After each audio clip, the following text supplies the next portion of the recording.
Part 10.16 Surah Yunus Jonah. Assalamu alaikum. Welcome back to Sufi Essence with Hammad Syed Kanzela Man. Quran, Yunus Jonah, 10-76-80. So when the truth came to them from us, they said, "Indeed, this is obvious magic." Moses said, "Do you say about the truth when it has come to you, is this magic?" But the magicians do not succeed. They said, "Have you come to us to turn us away from what we found our fathers doing, and that you too may have supremacy in the land? And we will not believe you." And Pharaoh said, "Bring to me every learned magician." So when the magicians came, Moses said to them, "Throw whatever you will throw." These verses plunge us into one of the most powerful and dramatic confrontations in the Quran. A spiritual showdown between divine truth and worldly falsehood, between the humility of a prophet and the arrogance of a king. The narrative continues the story of Prophet Musa, peace be upon him, and Prophet Harun, peace be upon him. As they bring the clear and undeniable signs of Allah to Pharaoh and his elite, the first verse captures their immediate and profound spiritual blindness. So when the truth came to them from us, they said, "Indeed, this is obvious magic." This response is not born of a lack of evidence, but of an overwhelming spiritual arrogance. The truth came to them with a self-evident clarity that was beyond all doubt. Yet their diseased Qalb could only see it through the distorted lens of their own worldly perceptions. They could not conceive of a power that was greater than their own. So they resorted to the most common and most shallow of accusations. They called a divine miracle obvious magic. This is a powerful lesson for every spiritual seeker. The truth is a light that is often obscured by the shadows of our own pride and our own arrogance. When the Qalb is not open to receiving the truth, it will see falsehood where there is light and darkness where there is guidance.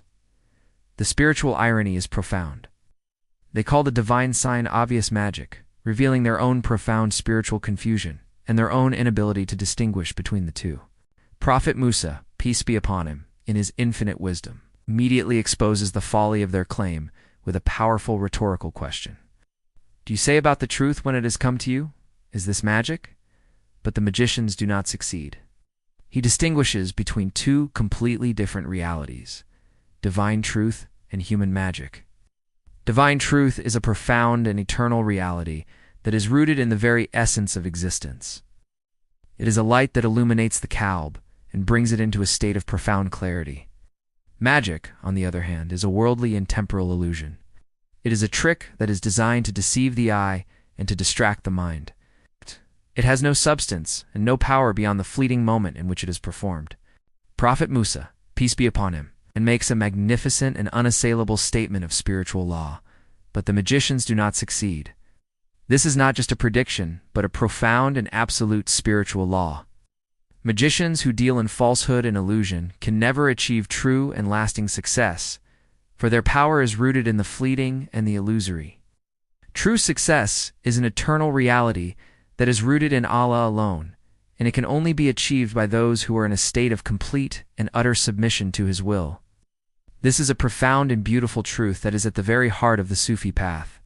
The ultimate success is not in worldly power or worldly fame, but in a state of fana, a state where the self is annihilated and the Qalb subsists in a state of continuous communion with its creator.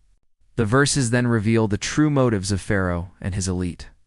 Motives that have nothing to do with a genuine search for truth and everything to do with a desperate desire to maintain their worldly power. They said, "Have you come to us to turn us away from what we found our fathers doing, and that you too may have supremacy in the land? And we will not believe you." This is a magnificent and unsparing indictment of their spiritual state.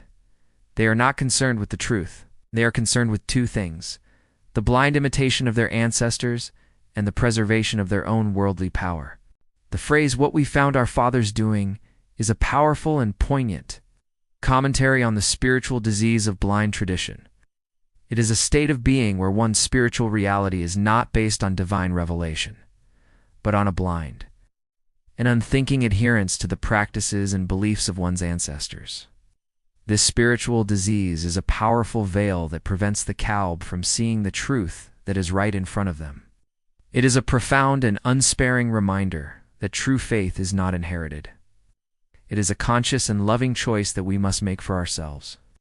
Their second concern is even more insidious: that you too may have supremacy in the land. They see Prophet Musa's peace be upon him call to truth as nothing more than a political power play, a desperate attempt to usurp their worldly authority. This is the ultimate spiritual blindness, an inability to distinguish between a spiritual call and a political one. They are so consumed by their own worldly desires and their own worldly ambitions that they cannot conceive of a spiritual reality that transcends all worldly power and all worldly politics. The narrative then culminates in a dramatic and unforgettable confrontation. Pharaoh said, "Bring to me every learned magician." So when the magicians came, Moses said to them, "Throw whatever you will throw, Pharaoh." In his monumental arrogance, believes that he can defeat the divine with a mere worldly illusion.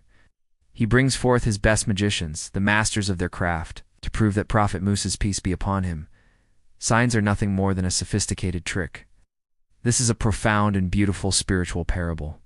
The confrontation between Prophet Musa, peace be upon him, and the magicians is not just a historical event, but a timeless battle between truth and falsehood, between light and darkness. Prophet Musa's peace be upon him response, "Throw whatever you will throw." It's a statement of profound spiritual confidence. He knows that no matter how great the illusion may be, it can never defeat the ultimate reality of Allah's truth. This is a powerful and poignant reminder that the ultimate victory is not in worldly power, but in spiritual certitude, a state of being where the Qalb is so filled with the light of Allah that it is no longer affected by the darkness and the illusions of the world. The historical context of this event is crucial. Magic was an integral part of ancient Egyptian culture, and the magicians were highly respected figures. By defeating them, Prophet Musa, peace be upon him, was not just proving his prophethood. He was dismantling the entire spiritual and cultural foundation of the Egyptian society. From a Sufi perspective, these verses are a profound commentary on the nature of spiritual struggle and the ultimate triumph of truth. The spiritual path is a continuous confrontation between the light of the Qalb and the darkness of the ego. The arrogance of Pharaoh is a living symbol of the spiritual disease of the ego. An ego that sees itself as the ultimate authority and that rejects any truth that challenges its worldly power. The story of Prophet Musa, peace be upon him, and the magicians is a powerful reminder that our spiritual journey is one of continuous effort to distinguish between the divine truth and the countless illusions of the world. It is a journey of purification, a journey where we must cleanse our Qalb from all forms of spiritual arrogance and all forms of worldly attachment. The ultimate goal of the Sufi path is to achieve a state of being where we are no longer affected by the illusions of the world, and where we find our ultimate solace and our ultimate purpose in the truth of Allah alone. Hadith Section A. Hadith that beautifully complements the theme of Pharaoh's arrogance and the spiritual folly of pride is found in Sahih Muslim. The Prophet, peace be upon him, taught, "He who has in his heart a mustard seed's worth of arrogance shall not enter paradise." Sahih Muslim, Hadith 91. This profound narration speaks directly to the spiritual state of Pharaoh and his elite. Their rejection of the divine truth was not a result of a lack of evidence, but of an overwhelming spiritual arrogance that prevented them from submitting to a power greater than their own. The Hadith offers a powerful and sobering warning against this spiritual disease. It makes it clear that arrogance, no matter how small, is a poison that can corrupt the Qalb and can prevent a person from entering the ultimate spiritual abode.